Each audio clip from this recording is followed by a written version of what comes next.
تصویر نہیں ہو، غم ہے میری فطرت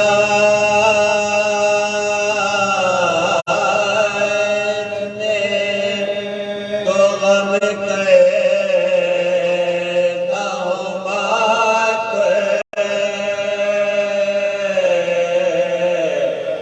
غم ہے میری فطرت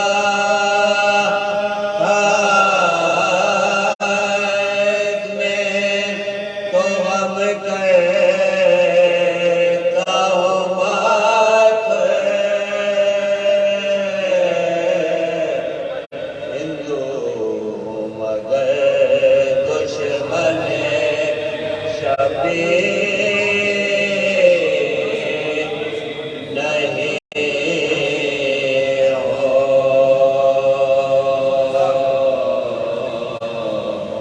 غم جس کی ضیا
دن وہ ہے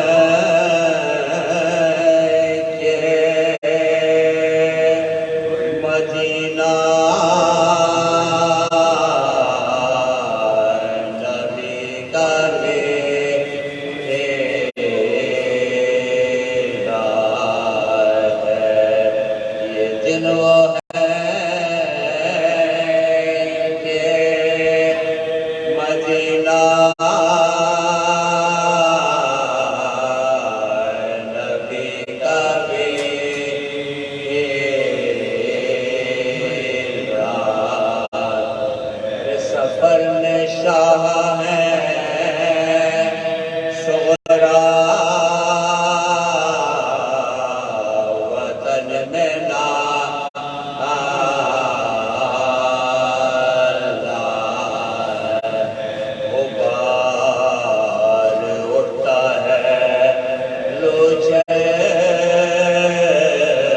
اجل کا ہاتھ ہے شبیر کا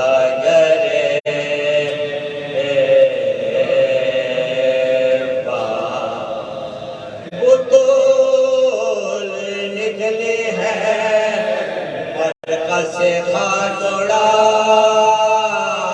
اڑانے کو حسین جاتے ہیں امت کے بخشوانے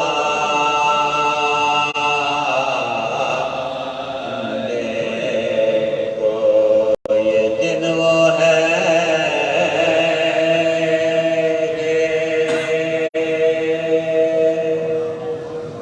سورہ فاتحہ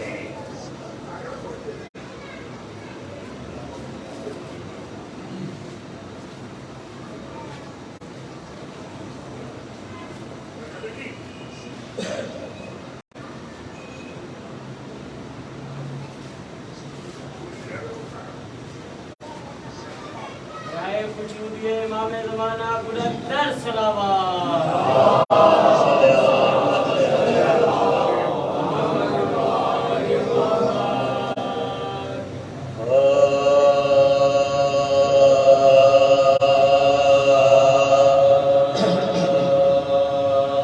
نہ شبیر کی خبر آئی سفر سے جب کہ نہ شبیر کی خبر آئی امید و بیم میں سغرا چچا کے گھر آئی محمد حنفی نے کہا کدھر اور پکاری وہ کے لاب تک امید بر اور پکاری وہ کے لاب تک امید بر چچا بتاؤ تو کس طرح دل کو چین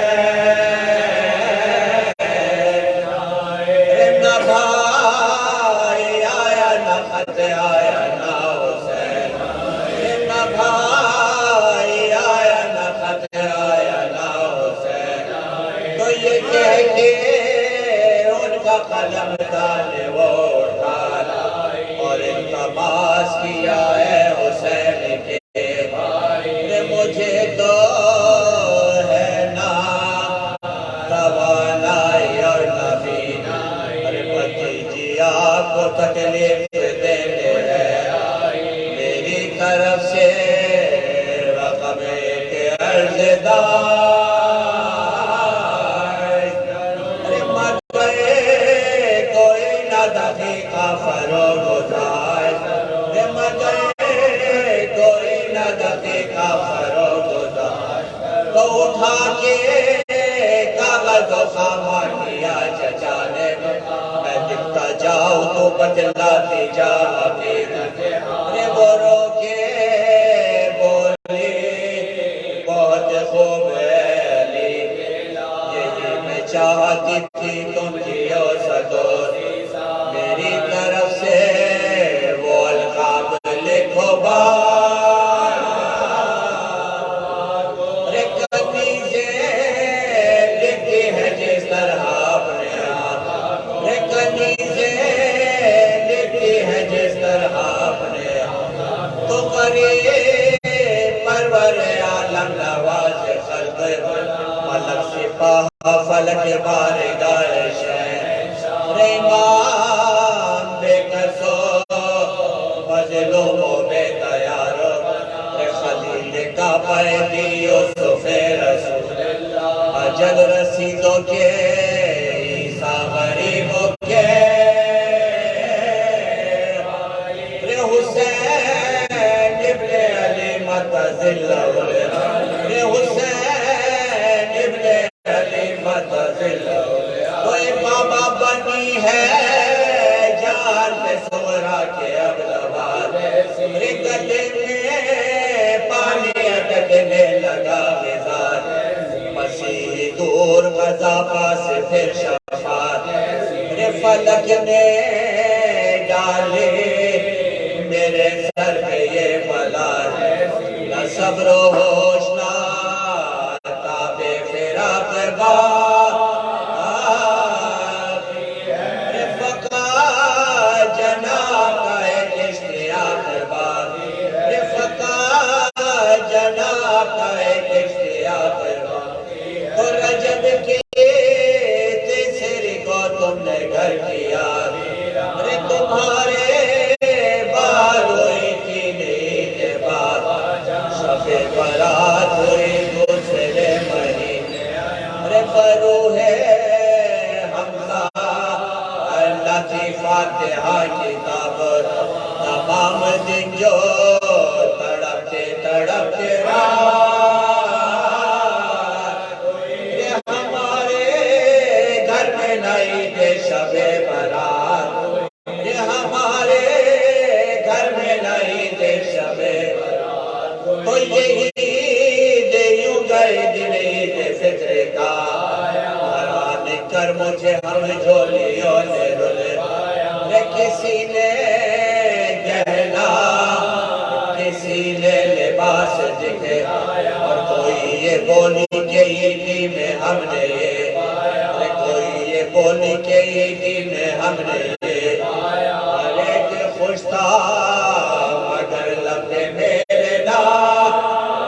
نالے رے سفر نے سب میری عیدی کے دینے والے رے سفر نے سب میری عیدی کے دینے والے تو وہ خوش ہو عید کو کیا جو فلک کا مار رے قسم لو بابا جو کرتا پھٹا اتارا وہاں ورود وطن میں اگر تمہارا رے دوبارہ عید ہو نو روز بھی دوبارہ رے دوبارہ عید ہو نو روز بھی دوبارہ ہماری تو گنبے کی دید ہے ارے جب آپ آئے اسی روز عید ہے ارے جب آپ آئے اسی روز عید ہے تو پھپھی کے واسطے مجموع یہ کیجئے ارے تم اپنے بھائی کی عاشق ہو سب کو ہے ارے یہ خواب دیکھے ہو اب ہمیشہ میں کہ لاکھ تیرے ہیں اور ایک حسین کا کہ لاکھ تیرے ہیں اور ایک حسین کا جو تو پڑے تو علی کو پکاریو رے کچھ اپنے بھائی پہ صدقہ اتاریو جو تو پڑے تو علی کو پکاریو رے کچھ اپنے بھائی پہ صدقہ اتاریو سفر سے جگ کے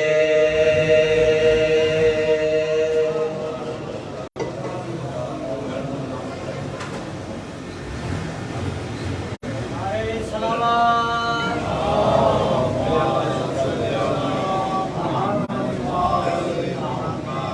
محمد والے محمد صلوات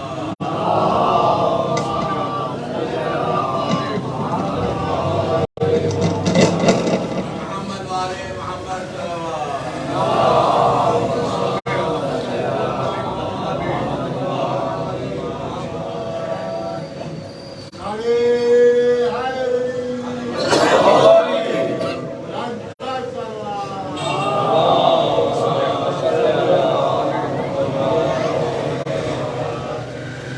محمد والے محمد صلوات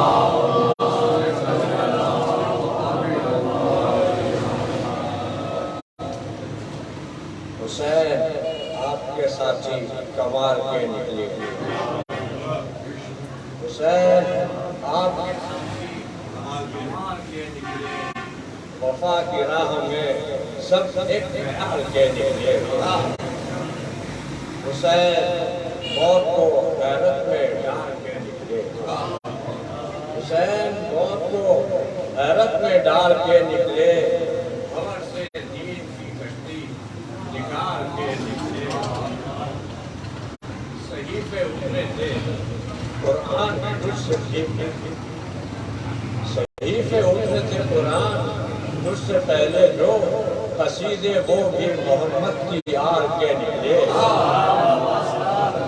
قصیدے وہ بھی محمد کی آر کے نکلے وہ دیکھو پھوٹی اندھیروں میں حریت کی کرن وہ دیکھو پھوٹی اندھیروں میں حریت کی کرن وہ تخت و تاج پہ خاک ڈال کے نکلے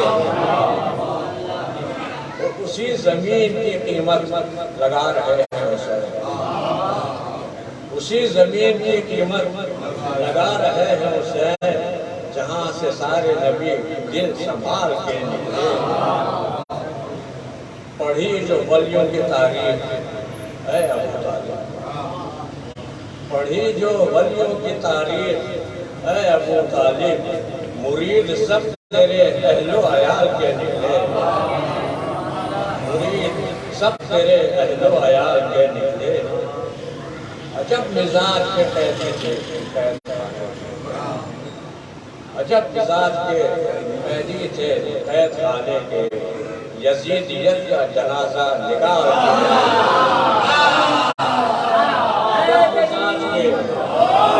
محمد والے محمد بلند کر صلوات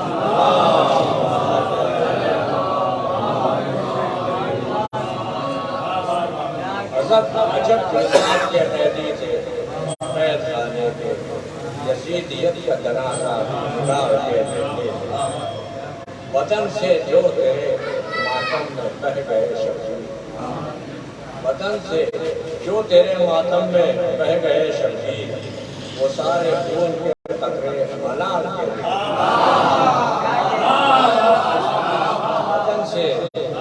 وطن سے جو تیرے ماتم میں بہہ گئے شبیر وہ سارے خون کے قطرے حلال چھری کے نیچے بھی پروردگار سے اختر چھری کے نیچے بھی پروردگار سے اختر تعلقات محمد کے نام حسین آپ کے ساتھی کمار کے وفا کے راہ میں سب کے خیال آواز بلند کر صلوات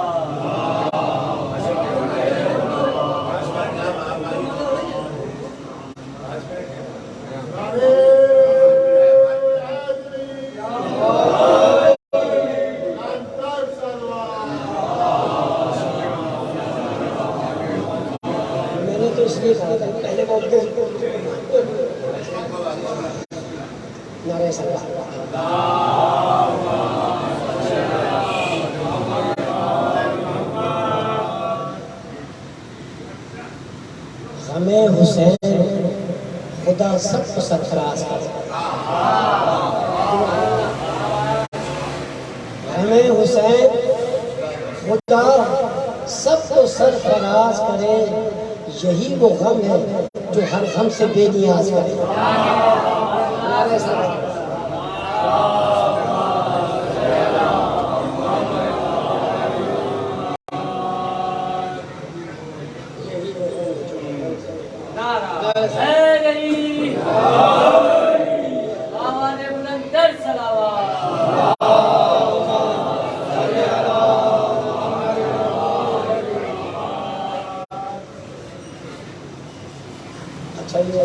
پڑھنے کا کل تھا یہ کل کہیں پہنچا نہیں ملا ایک اجر رسالت ادا کر رہا ہوں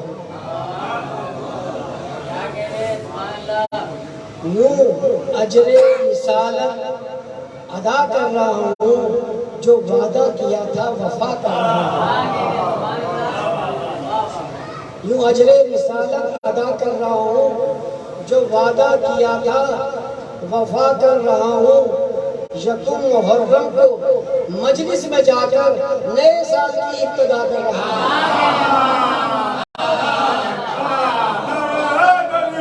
ہوں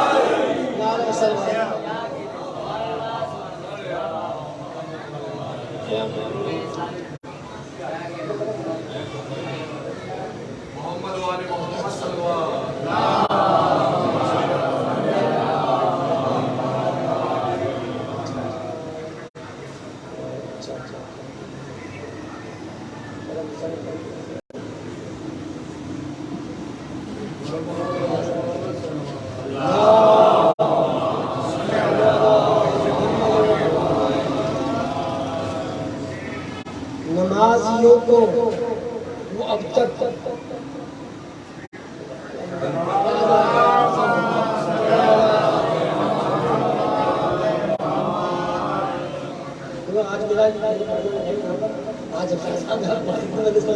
نعرے صلوات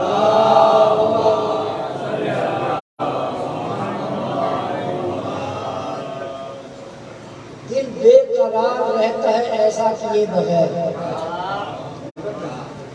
دل بے قرار رہتا ہے ایسا کیے بغیر، ملتا نہیں سکون تبرہ کیے بغیر۔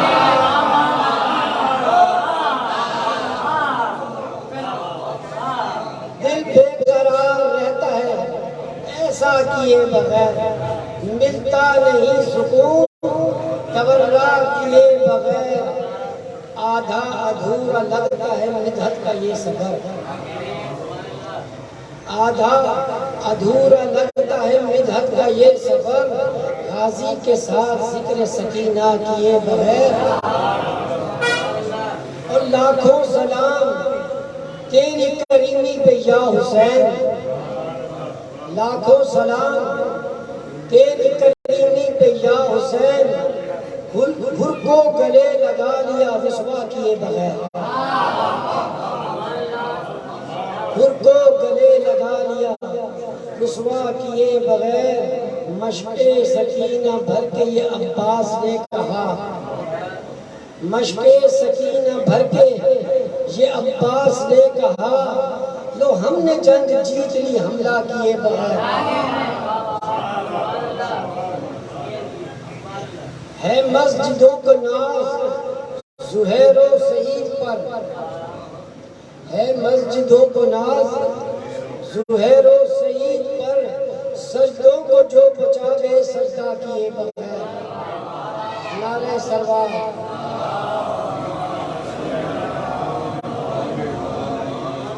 اب تک نمازیوں کو وہ رتبہ نہیں ملا،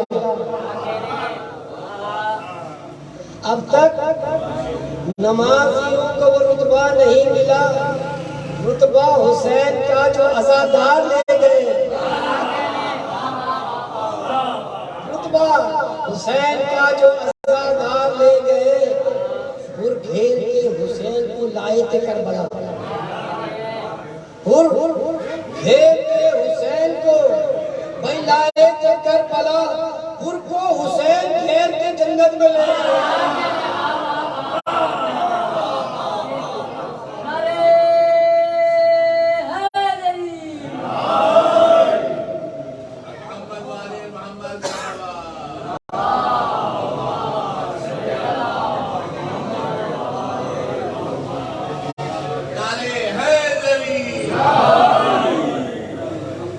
اعوذ باللہ من الشیطان الرجیم، بسم اللہ الرحمن الرحیم، الحمدللہ رب العالمین، الصلاة والسلام علی اشرف الانبیاء والمرسلین، سیدنا و مولانا ابی القاسم محمد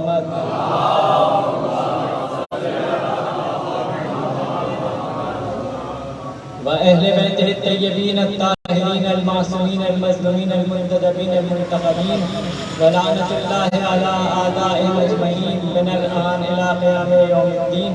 اما بعد، فقد قال اللہ سبحانہ وتعالی فی محکم کتابہ المجید والفرقانہ الحمید وقولہ الحق، بسم اللہ الرحمن الرحیم، الم تر کیف فعل ربک باصحاب الفیل، الم یجعل کیدہم فی تضلیل، وارسل علیہم طیرا ابابیل ترمیہم بحجارۃ من سجیل فجعلہم کعصف مأکول۔ صلوات علی محمد و آل محمد۔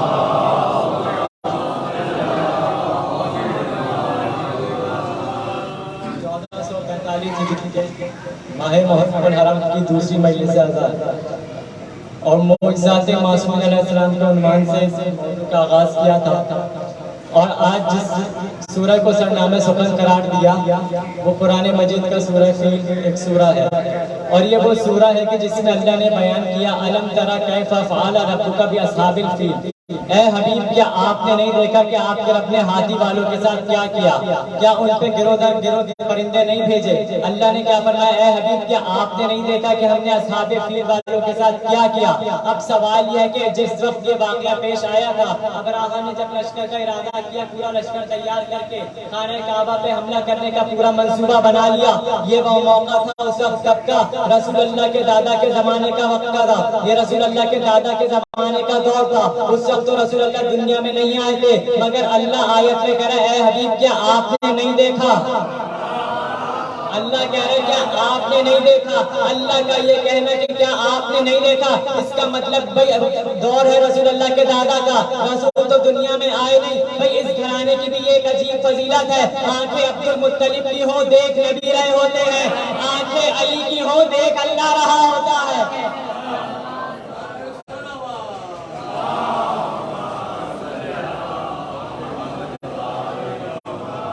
اللہ نے کیا کیا تم نے نہیں دیکھا کہ ہم نے ان کے منصوبوں کو کیسے پھیر دیا؟ ان کے منصوبہ کیا تھا؟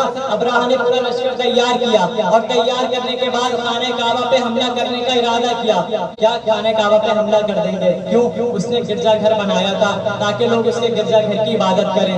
خانہ کعبہ اصل تھا وہ نقلی بنا لیا تھا اس نے تاکہ لوگ خانہ کعبہ کے پاس نہیں، اس کے گرجا گھر کی عبادت کریں، خانہ کعبہ کو چھوڑ دیں۔ نقلی بنا لیا تھا اس نے، لوگوں نے اس کے نقلی کو جلا دیا۔ جب جلا دیا تو اس کو اس بات پر غصہ آیا کہ انہوں نے میرا گھر جلا دیا۔ اب اس نے پورا منصوبہ کیا کہ اب میں کعبہ پر حملہ کروں گا، کعبے پہ حملہ کرنے کا پورا ارادہ کر لیا اور ارادہ کر کے گھر سے چلا، پورا لشکر تیار کیا، بڑے بڑے ہاتھیوں کا لشکر تیار کر کے چلنے لگا۔ اب جیسے ہی پہنچا ادھر اللہ نے پرندے بھیج دیے ابابیل، ان کی چونچوں میں کنکریاں، اب تمام ابابیل آ گئے۔ اللہ نے سارا ابابیل کا لشکر بھیج دیا۔ یہ آیا تھا کعبے پہ حملہ کرنے، کعبے پہ حملہ کرنے آیا تھا، اور آیا بھی کس پہ تھا؟ بڑے بڑے ہاتھی لے کے، ہاتھیوں کا لشکر تیار کر کے آیا تھا کعبے کے مقابلے میں۔ اللہ نے کیا حشر کیا؟ وہ حشر کیا اللہ نے کہا کہ ہم نے ان کو چبائے ہوئے بھوسے کی مانند بنا دیا۔ بڑے بڑے ہاتھی آئے تھے، اللہ نے کہا ہم نے چبائے ہوئے بھوسے کی مانند بنا دیا۔ آیا تھا کعبے کے مقابلے میں، آیا تھا کعبے کے مقابلے میں، کعبے کے مقابلے میں آیا تھا، اللہ نے چبائے ہوئے بھوسے کی طرح بنا دیا۔ تو قیامت کے لیے ایک فیصلہ کر دیا اللہ نے، دیکھو جب کعبے کے مقابلے پہ آنے والوں کا میں یہ حال کرتا ہوں، اگر ہاتھی والے کعبے کے مقابلے پہ آئے تو ان کا یہ حشر ہوتا ہے، اور اگر اونٹنی والی مولود کعبہ کے مقابلے پہ آئے۔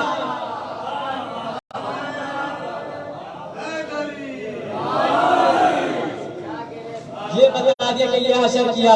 اب پرندے بھیج دیے، اب پرندے ہیں اتنے چھوٹے، ہاتھی ہیں اتنے بڑے، اتنے بڑے ہاتھی اور اتنے چھوٹے پرندے۔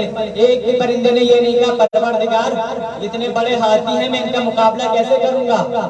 پرندے تھے تاکہ ان کا مقابلہ کیسے کروں گا؟ ایک بھی پرندہ واپس نہیں گیا، ایک بھی نہیں واپس گیا میدان سے۔ کیوں؟ کیونکہ اللہ کے بھیجے ہوئے تھے، اللہ کے بھیجے ہوئے تھے، ایک بھی میدان نہیں چھوڑا۔ پرندے تھے اللہ کے بھیجے ہوئے، میدان کسی نے نہیں چھوڑا۔ تو یہ بھی اصول مل گیا کہ جو اللہ کی طرف سے آتا ہے، جو اللہ کا بھیجا ہوا ہوتا ہے، وہ کبھی میدان چھوڑ کر نہیں بھاگا کرتا۔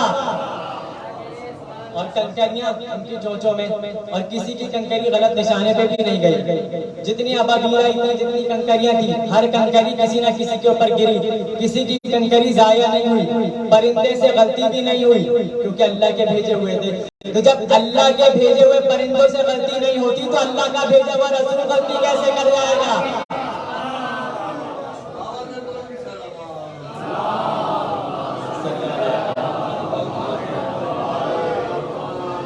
اور کنکری ہوتی اتنی چھوٹی ہے، اتنی چھوٹی کنکری ہوتی ہے، اور ہاتھی کتنے بڑے ہوتے ہیں۔ اگر کوئی ہاتھی سامنے ہو اور کنکری اٹھا کے ماری جائے تو اس کو تو محسوس بھی نہیں ہوگی، کنکری محسوس ہی نہیں ہوگی۔ لیکن اگر کوئی کنکری ہاتھی کو ماری جائے اور اس سے ہاتھی بھوسا ہو جائے تو اسی کو معجزہ کہتے ہیں، اسی کو معجزہ کہتے ہیں۔ تو یہ معجزہ اللہ نے قرآن میں رکھا اور تمام کے تمام مسلمان اس معجزے کو مانتے ہیں، کوئی مسلمان اس معجزے کا انکار نہیں کرتا، سب مانتے ہیں کہ ایک کنکری نے ہاتھیوں کو بھوسا بنا دیا، بڑے ابراہا کے لشکر کو، بڑے بڑے ہاتھیوں کو کنکری نے بھوسا بنا دیا۔ تمام کے تمام مسلمان اس معجزے کو مانتے ہیں، لیکن جب بات مولا علی کی آئی تو اس پہ اعتراض کرتے ہیں کہ بھئی ایک گھٹلی ہاتھ کیسے توڑ سکتی ہے؟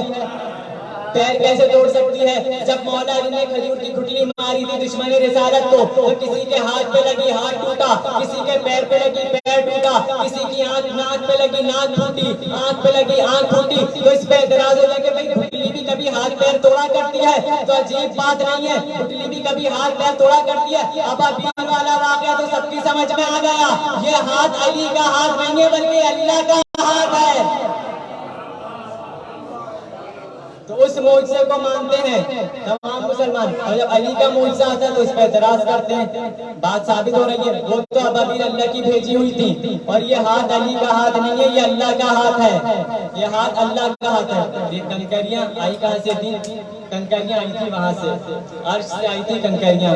ابابیل آئی تھی عرش سے، کنکریاں بھی وہیں سے آئی تھی. تو وہاں کی کنکری کی اللہ ایک شان بتا رہا ہے، کنکری کتنی باریک ہوتی ہے.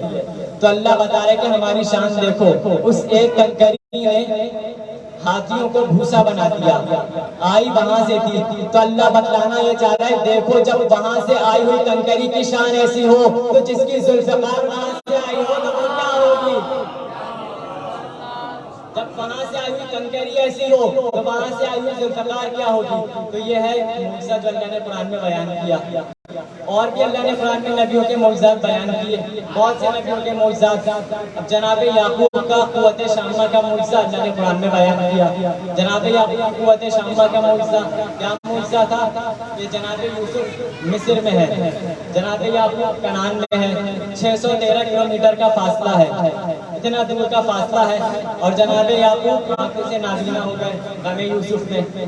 اب ہوا کیا؟ جناب قرآن کی آیت کہہ رہی ہے، سورہ یوسف میں ایک واقعہ موجود ہے. جب انہوں نے کیا کہا؟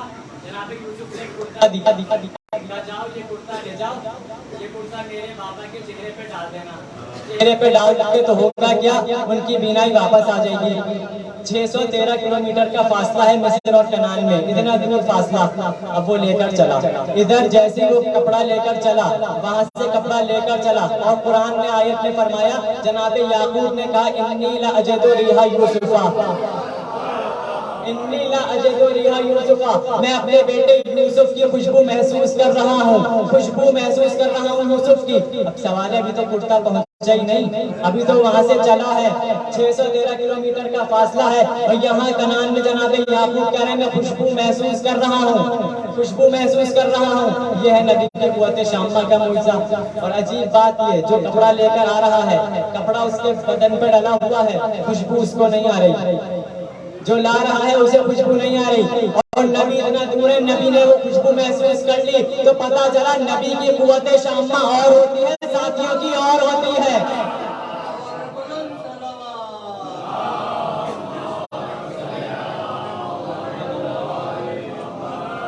یہ ہے نبی کی قوت شامہ کا معجزہ. اس معجزے پہ بھی کوئی مسلمان اعتراض نہیں کرتا، کوئی اعتراض نہیں کرتا کہ بھئی اتنی دور سے خوشبو آ کیسے گئی، کوئی اعتراض نہیں کرے گا.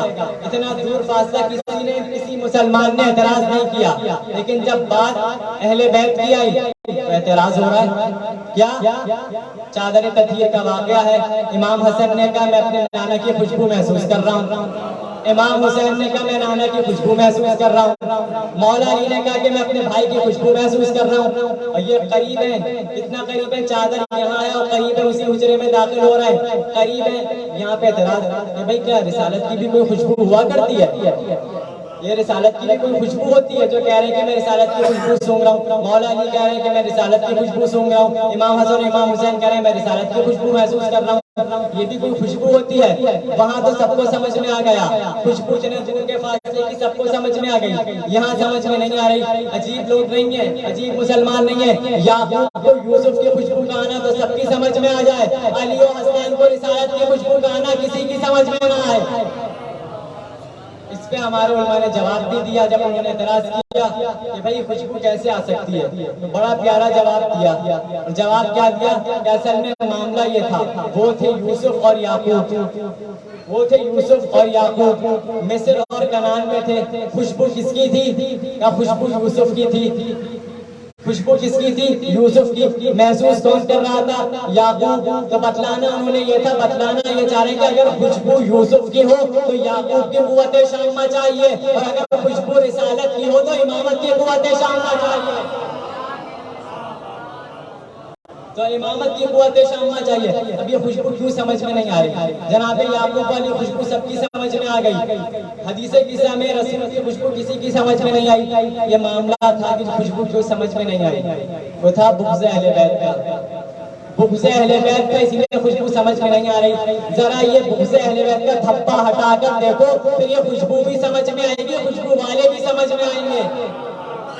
تو اللہ نے یہاں پہ ایک نبی کی قوت شامہ کا معجزہ بیان کیا، اور پھر اسی قرآن میں اللہ نے باقی نبیوں کے بھی مختلف معجزات بیان کیے. جناب داؤد قوت لامسہ کا معجزہ اللہ نے بیان کیا. قرآن میں کیا فرمایا جناب داؤد کے لیے؟ اللہ فرماتا ہے ہم نے داؤد کے لیے لوہے کو موم کرنے کی طاقت دے دی. داؤد کے پاس اختیار ہے، داؤد لوہے کو مس کر دیتے موم ہو جاتا تھا، اور اس موم کو بنا کے کیا کرتے تھے؟ کڑی بنا لیتے تھے، زرہ بنا لیتے تھے. یہ اختیار اللہ نے دے دیا تھا. یہ جناب داؤد کا معجزہ اللہ نے بیان کیا کہ یہ ہاتھ کا معجزہ داؤد کا، قوت لامسہ کا معجزہ. اس پر کسی نے اعتراض نہیں کیا کہ یہ معجزہ اچھا بناتے کیسے تھے؟ اللہ نے کہا کہ جناب داؤد لوہے کو موم بناتے تھے. بناتے کیسے تھے؟ ایسے تو نہیں بن جاتا تھا. ہاتھ لگاتے تھے، کچھ کلمات کہتے تھے تو ہوتا تھا، کچھ وسیلہ اختیار کرتے تھے تو وہ موم بنتا تھا. وسیلے کے بغیر موم نہیں بنتا تھا. ان کو بھی ایک وسیلے کی ضرورت تھی، جس وسیلے کے ذریعے لوہا ان کے لیے موم ہوا کرتا تھا. عیون المعجزات میں واقعہ لکھا ہے کہ ایک مرتبہ عمار یاسر آئے مولا علی کے پاس، اور آ کر کہنے لگے یا علی گھر میں فاقے ہیں. مولا نے ایک مرتبہ گھر کو چاروں طرف سے دیکھا، مولا کے پاس آئے. مولا نے دیکھا زمین پہ کچھ پتھر پڑے، کہا کہ عمار یہ پتھر اٹھا لو. ایک مرتبہ عمار نے پتھر دیکھے، کہا مولا ایسے پتھر تو میرے گھر میں بھی بہت ہیں. کہا کہ ایسے پتھر تو میرے گھر میں بھی بہت ہیں. کہا عمار جتنا کہا ہے بس اتنا کرو، میرا نام لو اور پتھر اٹھا لو. ایک مرتبہ عمار نے یا علی کہا اور پتھر اٹھایا. زمین پر تھا تو پتھر تھا، ہاتھ پہ آیا تو سونا بن چکا تھا. ہاتھ پہ آیا تو سونا بن چکا تھا. اتفاقاً ہوا یہ کہ جناب عمار نے پتھر اٹھایا، وہ پتھر کافی بڑا تھا. ایک مرتبہ اٹھایا سونا بن گیا.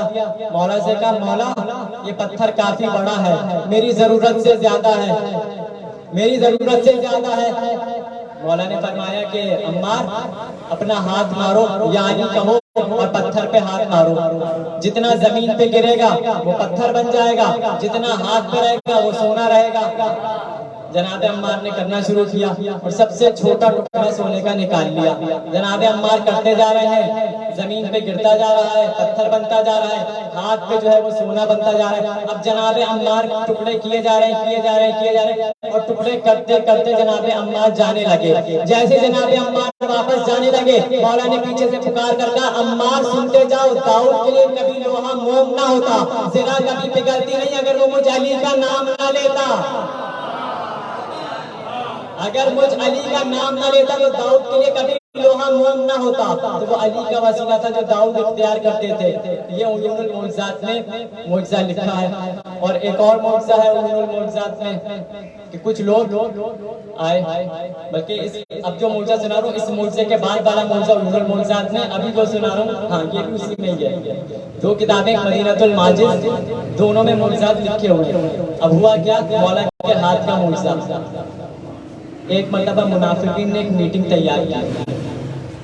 اس زمانے میں بھی مولا علی سے چلنے والے اتنے زیادہ ہیں، اور جس زمانے میں خود علی ہوں اس زمانے میں کتنے ہوں گے. اور بغض علی تو ایسا تھا کہ وہ ہمیشہ زبان پہ آ ہی جاتا تھا. اب انہوں نے ایک سازش چلی منافقین نے، اور سازش بھی بڑی کمال کی چلی. منافقین نے میٹنگ جمع کی اور جمع کر کے آپس میں جمع ہوئے، پوری میٹنگ تیار کی اور منصوبہ بندی کرنا شروع کی. کیا منصوبہ کرنا ہے؟ کہنے لگے کہ ایک بات کہوں؟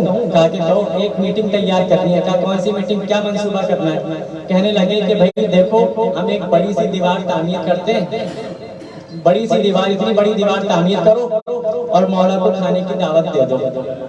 اور ان کے ساتھی بھی آ جائیں گے کھانے کی دعوت پہ. مولا کو ان کا ساتھ کو بلا لو, چاہنے والوں کو دسترخوان لگا دیں گے, اور جب مولا کھانا کھانے بیٹھیں گے ہم مل کے پوری دیوار گرا دیں گے. اور اکیلے کام نہیں, پوری ٹیم ساتھ رکھی ہوئی تھی, اتنی بڑی دیوار تھی تو ٹیم بھی بڑی چاہیے تھی. پوری ٹیم تیار ہو گئی تاکہ یہ صحیح رہے گا.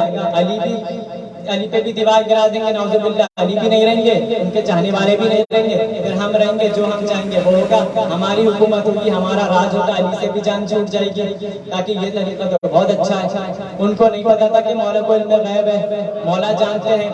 اب یہ سارے تھے منافقین, پوری ٹیم منافقین کی, اور میٹنگ کر لی تاکہ اب چلتے دعوت دیتے مولا. اب چلے دعوت دینے کے لیے آئے, اور آ کر کہا یا علی آپ ہمارے کھانے پہ آ جائیں, ہم آپ کی دعوت رکھنا چاہتے ہیں. آپ بھی آئیں, آپ کے چاہنے والے بھی آ جائیں. ایک کہنے کے بعد تھے کون یہ منافقین, تھے کون منافقین. مولا سے کہا مولا آپ ہماری دعوت پہ آئیے, اور یہ جملہ کہنے کے بعد کہنے لگے مولا مومن کی دعوت کو رد نہیں کرنا چاہیے.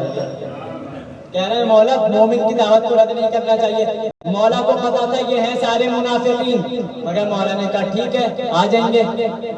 انہوں نے دن بتا دیا کہ فلاں دن ہے, آپ آئیے گا, اپنے سارے چاہنے والوں کو لے آئیے گا, آپ کی دعوت ہے. مولا نے کہا ٹھیک ہے ہم ضرور آئیں گے. ہو گئی دعوت.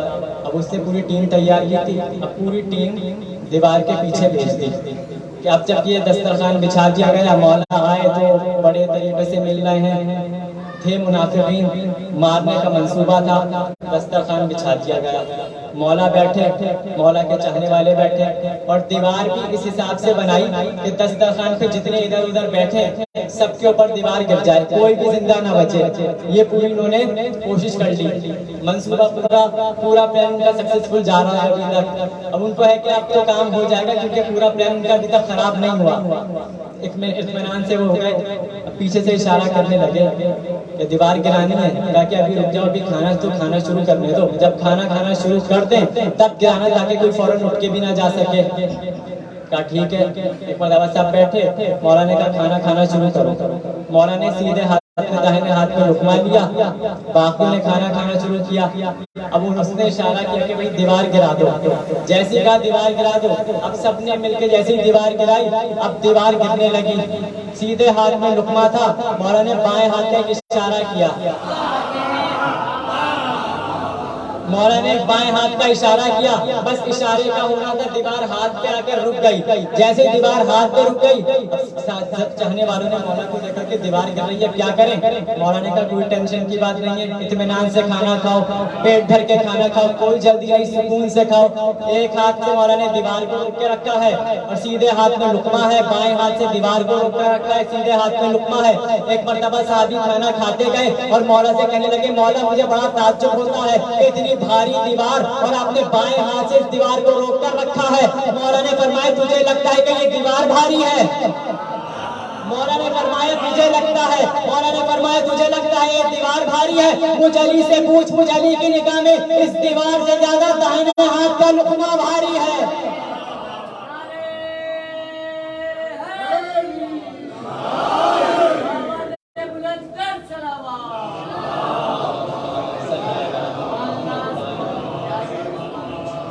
سیدھے ہاتھ کا لقمہ بھاری ہے. اور مولا کے اختیارات, ہاتھ کے اختیارات ہیں. یہ ایک شخص آیا مولا کے پاس, کیونکہ اتنے اختیارات ہیں مولا کے, اور مولا کبھی بھی اختیارات جو دکھاتے ہیں, معجزات دکھاتے ہیں, اپنے لیے نہیں دکھاتے. خدا کا اذن ہوگا مولا دکھائیں گے, خدا کی توحید کا معاملہ ہوگا مولا معجزات دکھائیں گے, اپنے لیے نہیں دکھائیں گے.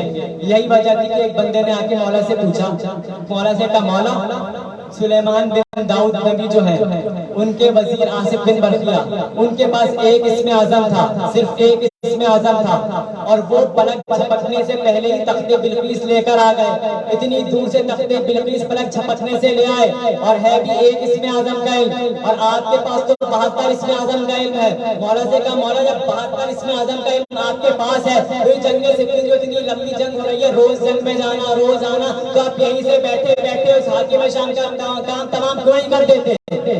آپ حاکم شام کا کام تمام کیوں نہیں کر دیتے. مولا نے جملہ سنا, اور ایک مرتبہ اس کے سامنے ہاتھ کو بڑھایا, اس نے ہاتھ کو بڑھتے ہوئے دیکھا. مولا نے ایک مرتبہ مٹھی بند کی, اور زور سے ہاتھ پیچھے کھینچ لیا. اب جو ہاتھ کھولا, ہاتھ پہ کچھ بال تھے. ہاتھ پہ کچھ داڑھی کے بال تھے. اس نے دیکھا مولا یہ کیا تھا. مولا نے فرمایا کہ ابھی 3 دن کے بعد شام سے قافلہ آئے گا, اس سے پوچھ لینا, وہ تمہیں بتا دے گا کیا ماجرا ہوا. کہا کہ ٹھیک ہے. اب انتظار کرتا رہا, اب کب آئے گا وہ دن. 1 دن گزر گیا, 2 دن گزر گئے, 3 دن گزر گئے. اب جیسے شام سے وہ قافلہ آیا, جیسے ہی قافلہ آیا اٹھ کے سوال کرنے لگا کہ بھائی یہ بتاؤ کیا تمہارے سامنے کوئی واقعہ پیش آیا تھا کچھ دن قبل. کہا کہ ہاں ایک عجیب واقعہ رونما ہوا تھا. کیا واقعہ رونما ہوا تھا. کہا کہ بالکل عجیب واقعہ تھا کہ حاکم شام تخت پہ بیٹھا ہوا تھا, اچانک کسی نے اتنی زور سے تھپڑ مارا. کیا اچانک کسی نے اتنی زور سے تھپڑ مارا, اور تھپڑ مارنے والا کون تھا پتہ ہی نہیں چلا, کوئی نظر ہی نہیں آیا. تھپڑ مارا تو کس نے مارا کچھ پتہ ہی نہیں چلا کس نے مارا. اچانک وہ تخت پہ بیٹھے ہوئے تھے, زور سے تھپڑ پڑا, کوئی مخلوق نظر نہیں آئی, اور تھپڑ اس شدت سے پڑا کہ سر کے بل زمین پہ گر گیا. تخت سے سر کے بل زمین پہ گر گیا. پھر کیا ہوا, کہنے لگا کہ جب سر کے بل زمین پہ گر گیا, ایک مرتبہ اب زمین سے اٹھا, داڑھی کے سارے بال جھڑ چکے تھے. داڑھی کے سارے بال جھڑ چکے تھے. اب مولا نے جب جیسے سنا, اس نے حاکم شام والوں سے پوچھا, جیسے شام والے قافلے سے پوچھا, مولا نے اس کی طرف دیکھ کر کہا اب سمجھ میں آیا علی کا اختیار. کہا کہ اب سمجھ میں آیا علی کا اختیار. بھائی یہ بھی علی کے ہاتھ کا ہی کمال ہے. کسی کے چہرے پہ پڑ جائے تو داڑھی کے بال جھاڑ دے, کسی کے چہرے پہ پڑ جائے تو منہ ٹیڑھا کر دے. یہ ہے علی کے اختیار. جو اختیار مولا علی کے پاس ہے وہی اختیار تمام ائمہ معصومین کے پاس ہے. اتنے اختیارات رکھنے کے بعد بھی امام حسین نے مدینہ چھوڑ دیا. اور آج 2 محرم کی تاریخ, مدینے کا مسافر آج سرزمین کربلا پر پہنچ گیا. جب قافلہ کربلا کی سرزمین پر پہنچا, ایک مرتبہ امام حسین کے گھوڑے نے قدم بڑھانا چھوڑ دیا. امام نے کوشش کی, گھوڑے نے قدم نہیں بڑھایا.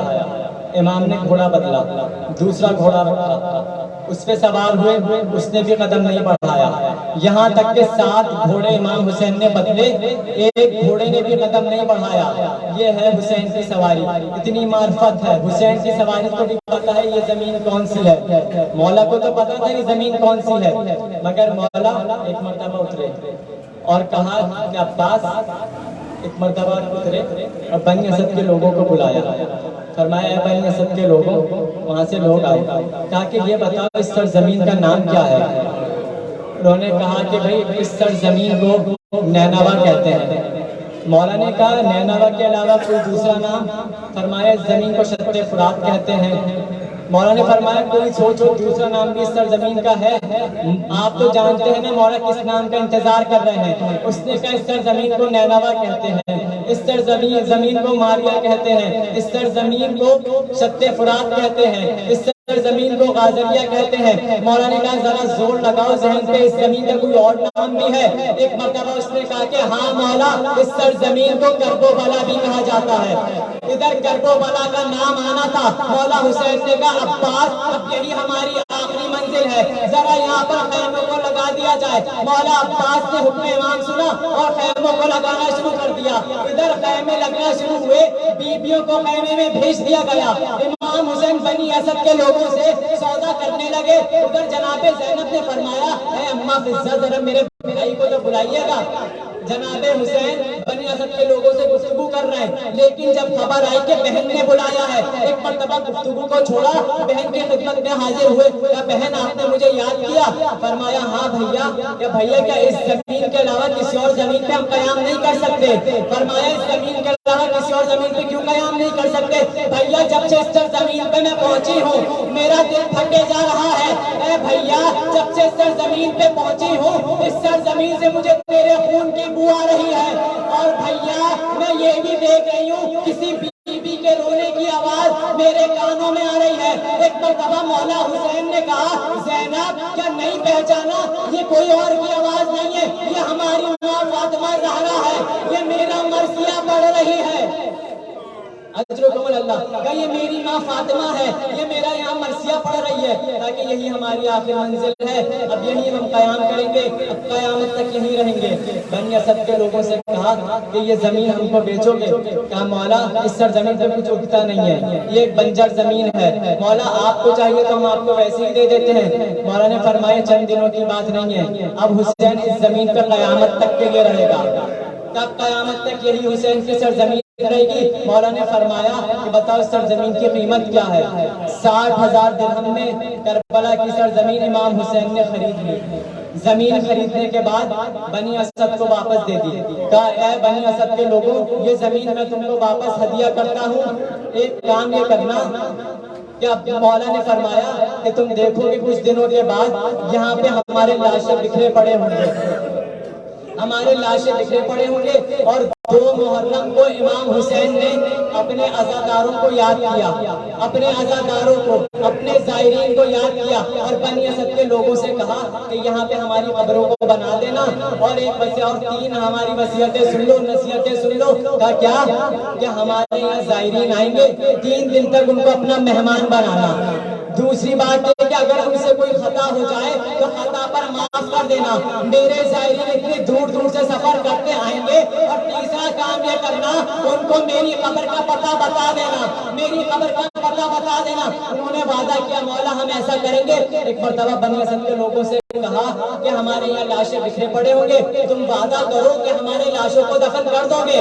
کہنے لگے مولا ہمارا وعدہ ہے کہ ہم آپ کے لاشوں کو دفن کر دیں گے۔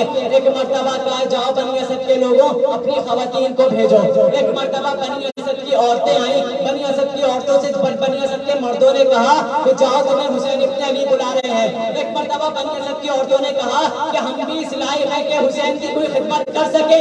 ایک مرتبہ بنی اسد کی عورتیں آئیں، امام نے کہا ایک عورتیں ہمارے ساتھ بھی ہیں، لیلا ہے، ام رباب ہے، ام فروا ہے اور میرے ساتھ میری بہن زینب ہے۔ اے بنی اسد کی عورتوں، اگر تمہارے مرد لشکر یزید کے خوف سے ہمارے لاشوں کو دفن نہ کرے تو فرات کے پانی بھرنے کے بہانے آنا، ایک ایک چادر اپنی ہاتھوں میں لے کے آنا، ہمارے لاشوں پہ چادریں ڈال دینا۔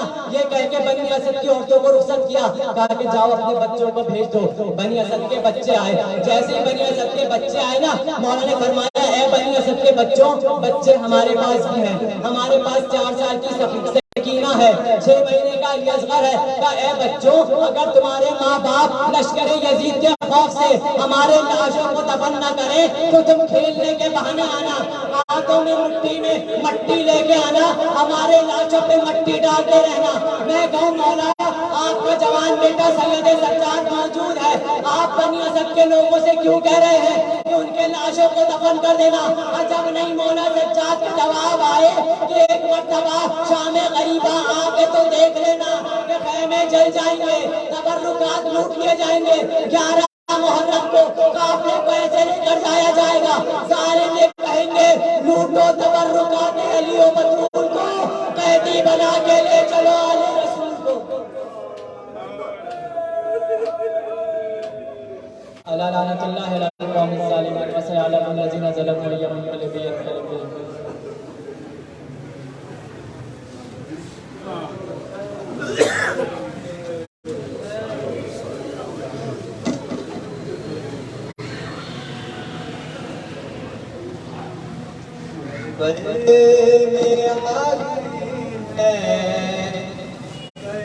بل بسان مولا